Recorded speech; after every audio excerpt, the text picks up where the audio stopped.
নমস্কাৰ বন্ধুসকল, আপোনালোকক ভক্তি এণ্ড ভক্সৰ অন্য এটি ভিডিঅ'ৰ মাজলৈ মই সকলোকে স্বাগতম জনাইছোঁ। আজি মই আপোনালোকক জনাবলৈ লৈছোঁ ভক্তপ্ৰাণ প্ৰহ্লাদৰ কাহিনী। ভক্তপ্ৰাণ প্ৰহ্লাদে কেনেকৈ ভক্তিৰ জৰিয়তে ভয়ংকৰ বিপদৰ পৰা ৰক্ষা পাইছিল আমি জানো আহকচোন। প্ৰহ্লাদৰ কাহিনী হৈছে ভক্তিৰ শক্তিৰ এক অমৰ উদাহৰণ। তেওঁ ভগৱান বিষ্ণুৰ অটুট ভক্ত আছিল। যদিও তেওঁৰ পিতৃ হিৰণ্যকশিপু নিজকে ঈশ্বৰ বুলি ঘোষণা কৰিছিল আৰু কাৰো দ্বাৰা ভগৱানৰ নাম শুনিবলৈ বিচৰা নাছিল, হিৰণ্যকশিপুৱে প্ৰহ্লাদক ভগৱান বিষ্ণুৰ নাম লোৱাৰ পৰা বাধা দিবলৈ বিভিন্ন ভয়ংকৰ উপায় অৱলম্বন কৰিছিল, যেনে বিষ খোৱা, সাপেৰে দংশন কৰোৱা, গাঁতত পেলাই দিয়া, গিৰিশৃংগৰ পৰা তললৈ ঠেলি দিয়া, আগুনত সুমুৱাই দিয়া ইত্যাদি। কিন্তু প্ৰতিবাৰে প্ৰহ্লাদৰ অটুট ভক্তি আৰু বিষ্ণুৰ কৃপাৰ বাবে তেওঁ সকলো বিপদৰ পৰা ৰক্ষা পালে। তাৰ ভিতৰত আটাইতকৈ প্ৰসিদ্ধ ঘটনাটো হ'ল হোলিকাৰ সৈতে জুইত সুমুৱাৰ ঘটনা। হোলিকা নামৰ প্ৰহ্লাদৰ মামীয়েকৰ জুইত নজ্বলা এখন বস্ত্ৰ আছিল। হিৰণ্যকশিপুৰ আদেশত হোলিকাই প্ৰহ্লাদক কোলাত লৈ জুইৰ ভিতৰত সোমাল, কিন্তু ভগৱানৰ কৃপাত বস্ত্ৰখন প্ৰহ্লাদৰ শৰীৰত লাগি থাকিল আৰু হোলিকাই নিজেই জ্বলি ছাই হ'ল। আনহাতে প্ৰহ্লাদ অক্ষত অৱস্থাত ৰ'ল। অৱশেষত হিৰণ্যকশিপুৱে প্ৰহ্লাদক হত্যা কৰিবলৈ স্তম্ভৰ পৰা বিষ্ণুৰ অস্তিত্ব সম্পৰ্কে প্ৰশ্ন কৰিছিল। তোমাৰ বিষ্ণু ক'ত আছে? এই স্তম্ভত আছে নেকি? প্ৰহ্লাদে উত্তৰ দিছিল, হয়, তেওঁ এই স্তম্ভতে আছে, সকলোতে আছে। তাৰ পিছতে স্তম্ভৰ পৰা ভগৱান নৃসিংহ অৰ্ধসিংহ অৰ্ধমানৱ ৰূপ ধাৰণ কৰি ওলাই আহিল আৰু হিৰণ্যকশিপুৰক হত্যা কৰিলে। সেয়েহে প্ৰহ্লাদৰ ক্ষেত্ৰত ভক্তিৰ জৰিয়তে ভয়ংকৰ বিপদৰ পৰা ৰক্ষা পোৱাৰ অৰ্থ হ'ল ভগৱানৰ প্ৰতি অটুট শ্ৰদ্ধা, বিশ্বাস আৰু নিষ্ঠাৰ বাবে তেওঁ সদায় ভক্তক ৰক্ষা কৰে। ভক্তি হ'ল সেই অদৃশ্য কৱচ যিয়ে মানুহক যিকোনো বিপদৰ পৰা ৰক্ষা কৰে। য'তো ধৰ্মস্তুতে জয়, য'ত ধৰ্ম আৰু ভক্তি ত'তে জয়। এতিয়া মই আপোনালোকক জনাম প্ৰহ্লাদক ভগৱানে শেষত কি উপদেশ দিছিল।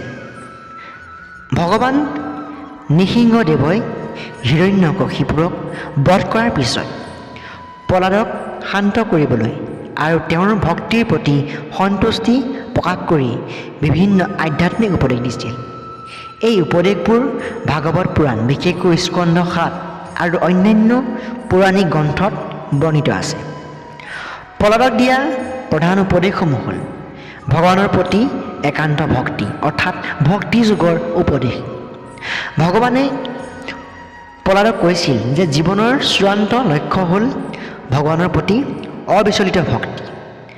ধন, দৌলত, ক্ষমতা, কামনা বা মোক্ষ এই সকলোবোৰ ভক্তিৰ তুলনাত গণ্য। ভক্তিয়ে একমাত্ৰ পথ যিয়ে জীৱক সংসাৰৰ বন্ধনৰ পৰা মুক্তি দিয়ে। ভক্তিৰ দ্বাৰাহে মই লাভ হ'ম, আন কৰ্ম বা তপস্যাৰ দ্বাৰা মোক সহজে পাব নোৱাৰা। সকলো জীৱতে ভগৱানৰ দৰ্শন। প্ৰহ্লাদক ভগৱানে শিকালে যে ঈশ্বৰ কেৱল মূৰ্তি বা মন্দিৰত নহয়, বৰঞ্চ সকলো প্ৰাণীৰ ভিতৰত, সকলো সৃষ্টিৰ ভিতৰতে বিৰাজ কৰে।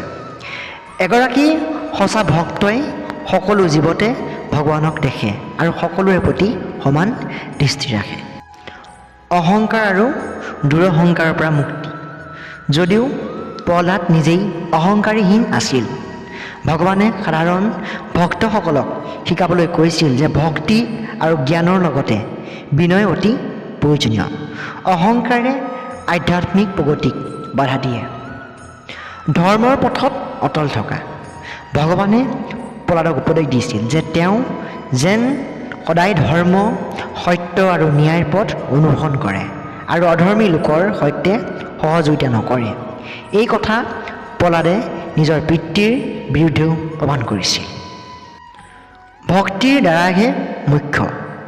ভগৱানে স্পষ্টকৈ কৈছিল যে জ্ঞানযোগ, কৰ্মযোগ বা ধ্যানযোগ চৰ্চা কৰিলেও যদি তাত ভক্তি নাথাকে তেন্তে সেইবোৰ অসম্পূৰ্ণ। ভক্তিয়ে একমাত্ৰ সহজ আৰু নিশ্চিত মাধ্যম যাৰ দ্বাৰা ভগৱানৰ চৰণ লাভ কৰিব পাৰি।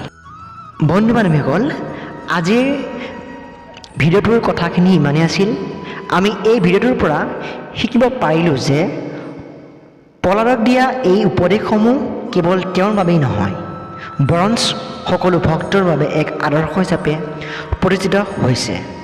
প্ৰহ্লাদৰ জীৱন আৰু ভগৱানৰ উপদেশে আমাক শিকায় যে যদি মনত ভক্তি থাকে তেনে কোনো বিপদেই ভয়ংকৰ নহয়, কিয়নো ভগৱান সদায় তোমাৰ লগত আছে। এইকাৰণে প্ৰহ্লাদক ভক্তিৰ আদৰ্শ আৰু সাহসৰ প্ৰতীক হিচাপে স্মৰণ কৰা হয়। বন্ধু বান্ধৱীসকল, আপোনালোকলৈ এটি সৰু ৰিকুৱেষ্ট। আমাৰ চেনেলটি যদি প্ৰথমবাৰলৈ আহিছে, এনেকুৱা ধৰণৰ জ্ঞানমূলক ভিডিঅ'সমূহ পাই থাকিবলৈ আমাৰ চেনেলটো ছাবস্ক্ৰাইব কৰি ল'ব। আৰু যদি ভিডিঅ'টোৰ পৰা কিছু কথা শিকিব পাৰিলে তেনেহ'লে নিশ্চয়কৈ এটা লাইক কৰিব আৰু আমাৰ ভিডিঅ'টো আপোনালোকৰ বন্ধু বান্ধৱীসকললৈ শ্বেয়াৰ কৰি দিব। ধন্যবাদ। জয় শ্ৰীকৃষ্ণ, জয় শ্ৰীৰাম।